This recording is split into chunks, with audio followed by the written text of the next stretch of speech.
Сәлем, достар! Көңіл-күйлерің қалай? Керемет! Біз бүгін сендермен бірге маңызды нәрсе үйренетін боламыз. Сендер білесіңдер ме? Бір аптада неше күн бар? Қалай ойлайсыңдар? Дұрыс айтасыңдар, 7 күн бар. Олар бір-бірінің атынан ерген достар секілді. Қане, танысайық.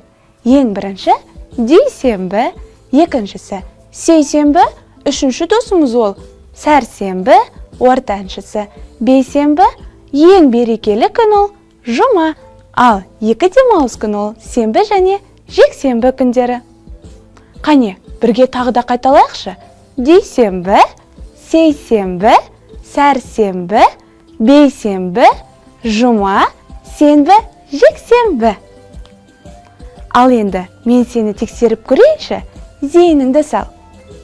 Сәрсенбіден кейін қай күн келеді балақай? Дұрыс айтасың, ол бейсенбі.